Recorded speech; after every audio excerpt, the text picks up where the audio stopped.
Salut à tous. Comme vous le savez déjà, j'ai créé un roman augmenté qui s'appelle Le Médaillon d'Orient. La lecture s'accompagne de musique mais aussi d'illustrations. Ces dessins sont faits sur mesure par notre illustratrice Adélaïde et ils sont présents quasiment à chaque page. Donc voilà, il y a plus de 300 pages dans le bouquin, donc il y aura plus de 300 illustrations. Sur ce, je vous invite à suivre une courte interview de Adé/Adélaïde où elle va vous expliquer son travail sur le roman mais aussi son parcours artistique, de sorte à ce que vous voyez, comme ça avait été le cas avec Pad, notre compositeur, l'envers du décor et l'équipe qui me compose. Voilà, sur ce, bonne vidéo.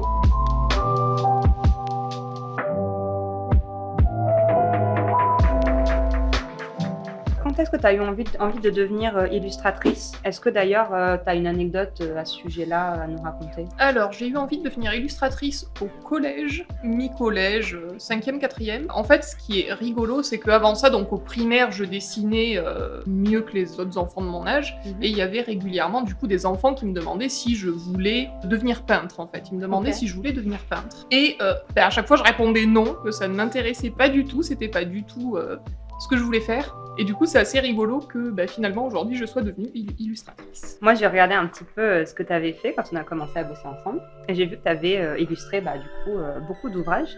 Est-ce que tu peux nous en dire un peu plus sur ton parcours d'illustratrice professionnelle? Alors en fait, j'ai fini mes études en 2012, donc j'ai fait une école d'art. Et après ça, j'ai très vite trouvé un premier contrat de bande dessinée. Et en fait, ce qui était très très bien, c'est que donc cette bande dessinée, on était 2 illustrateurs dessus, parce qu'il y avait une partie réelle, une partie imaginaire. Donc moi, je m'occupais de la partie imaginaire. Et pour un premier contrat, j'ai trouvé ça vraiment top, parce que finalement, j'avais qu'une moitié de bande dessinée à faire, quoi. Parce que faire une bande dessinée, c'est un travail énorme, très lourd, très long. Donc en faire que la moitié finalement, pour un premier contrat, c'était vraiment top. C'était parfait pour débuter. C'était parfait pour débuter, exactement. Après cette bande dessinée, j'ai fait pas mal de livres pour enfants aussi, quelques livres pour enfants par-ci par-là. On va dire que ma carrière s'est un peu plus développée vers 2016-2017, que là j'ai eu un contrat donc avec un magazine pour enfants breton, pour lequel je fais une page de BD par mois. Donc depuis 2017, je fais une page de BD par mois pour un magazine pour enfants bretons, ce qui est hyper cool. C'est génial. J'adore. Oui, puis ça dure dans le temps. Ça dure dans le temps, avec c'est le ça. Magazine. Exactement. Encore maintenant? Oui, encore maintenant, je l'ai super. toujours. Mais je fais aussi, j'illustre des jeux de société. D'accord. Donc voilà. Comme des jeux de plateau, ce genre de choses? C'est ça, des jeux de plateau. Ok. Super diversifié alors. Moi, j'aimerais en savoir un peu plus sur ton processus créatif pour illustrer donc un livre en général, mais aussi pour ce roman-là en particulier. Alors en fait, déjà la première étape, c'est bête à dire, mais c'est de lire le livre et ensuite de chercher quel passage serait pertinent à illustrer. À partir de ça, je fais donc ce qu'on appelle un chemin de fer, donc je découpe un peu le livre par tronçon, quoi. Okay. Bon. Ouais. Et avec des petits croquis hyper vite fait, des illustrations. Et voilà, une fois que le chemin de fer du coup est validé, je passe au crayonné, puis après à la mise en couleur et tout et tout. Et là donc pour ce projet-là, pour le projet du roman augmenté, Chris a déjà sélectionné les passages qu'il veut que j'illustre, donc j'ai pas besoin de faire cette phase-là de recherche de passages à illustrer. Et donc je fais directement le chemin de fer. Hop, donc voilà, donc pour montrer un peu, un chemin de fer, ça ressemble à ça. Donc là, voilà, on voit vraiment, il y a le petit croquis, ça, les petits traits, ça schématise le texte. Donc voilà, et là, donc page par page, on voit les croquis, le chemin de fer, etc. D'accord. Donc ça donne une idée de où est-ce qu'on va, à quoi ça va ressembler. Et une fois que les croquis sont validés, je passe à l'ancrage et à la mise en couleur. D'accord.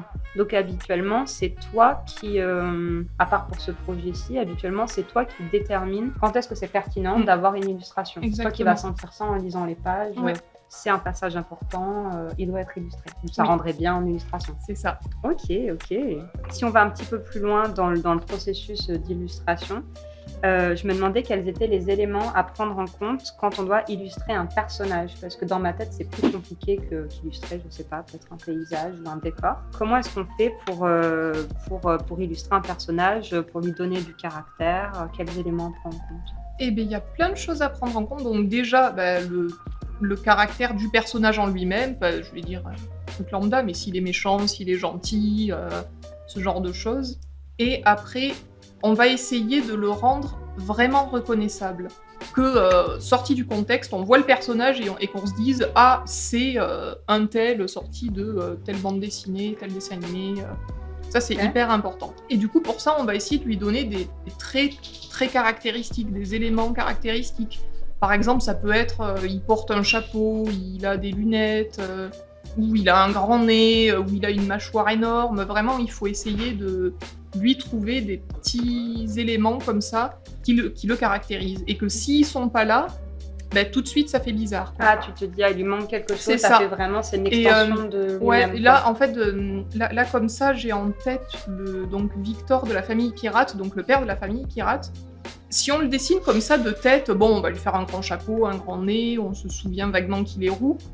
Mais spontanément, on va oublier, il a des arêtes de poisson sur son chapeau qui sortent. Et si on lui fait pas, on va sentir qu'il manque quelque chose, sans savoir dire quoi.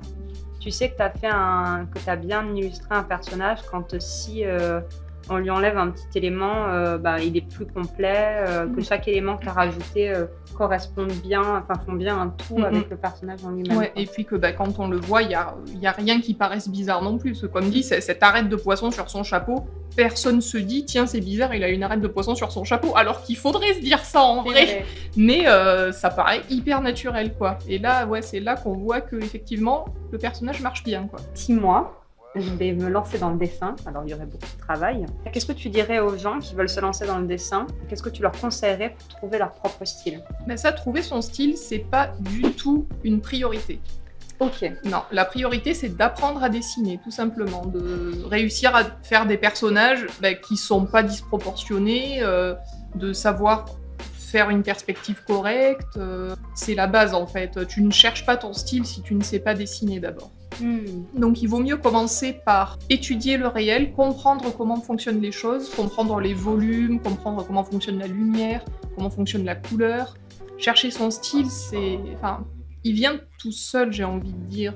Puis il évolue toute la vie aussi. Nous-mêmes, on évolue toute notre vie. Donc il n'y a pas un matin où on va se réveiller en mode « c'est bon, j'ai trouvé mon style ». Ouais. C'est pas possible. Ça va forcément évoluer. En tout cas, à titre personnel, j'ai pas l'impression d'avoir trouvé mon style. J'en sais rien, peut-être que oui, mais j'ai vraiment pas cette sensation. Je ne sais pas si les autres illustrateurs se disent « c'est bon, j'ai mon style », quoi. J'en doute vraiment, quoi. D'accord. Alors, j'aurais une dernière question pour aller un petit peu plus loin. Selon toi, pourquoi le métier d'illustratrice est important? À quoi servent les dessins ou les illustrations dans le quotidien? On entend des fois des gens qui disent que l'art en général, l'illustration en particulier, ça sert à rien. Il y a des gens qui disent ça, qui pensent ça. J'ai envie de leur dire que s'il n'y avait pas eu l'illustration, le dessin, l'humanité n'en serait absolument pas là. Parce qu'en vrai, l'écriture, qu'est-ce que c'est? C'est du dessin. On dessine des lettres. Donc s'il n'y a pas de dessin, il n'y a pas d'écriture. Moi, je pense ça, franchement. Puis en vrai... j'ai jamais vu comme ça, c'est fou. Puis en vrai, regardez autour de vous, tout est dessiné à la base, quoi. Prenez une chaise, elle a d'abord été designée, la table aussi, même vos vêtements ont été designés. Puis bon, on peut parler des trucs un peu plus classiques, genre sans dessin, il n'y a pas de jeux vidéo, il n'y a pas de bande dessinée, il n'y a pas de dessin animé, il n'y a pas beaucoup de distractions, en fait, du coup. Il n'y a pas grand-chose. Il n'y a pas grand-chose. Si vous allez dans un supermarché et qu'il n'y a pas de dessin, toutes les boîtes de céréales se ressemblent, tout se ressemble, quoi. Il n'y a pas de logo, il n'y a pas de lettrage, il n'y a rien, quoi. Et selon toi, ça sert à quoi, du coup, qui était au-delà de l'écriture, du côté fonctionnel du dessin? Les illustrations dont tu parles, par exemple, sur des paquets de céréales, là où c'est peut-être moins utile, on va dire, quel est l'autre intérêt Alors, bon, sur les paquets de céréales et tout, il y a complètement le côté marketing, mais si on oublie du coup le côté marketing, en vrai, l'illustration, ça fait passer des émotions. Quand on regarde un film, un dessin animé, ce qu'on recherche, c'est des émotions. On cherche à être, à rigoler, à avoir des émotions positives ou éventuellement négatives face à des films un peu tristes. Parce que, l'être humain, par définition, je pense, on vit plein d'émotions tout le long de la journée. Et c'est pour ça, à mon avis, qu'à un moment donné, dans l'évolution, on s'est mis à faire un peu de l'art, quoi. C'est parce que exprimer tout ça. Ouais, donc grâce à faire passer nos émotions au travers du coup d'un dessin et les communiquer aux autres. C'est ça. Ok. Eh ben, merci beaucoup, Merci. Adé. Merci à toi, Adé.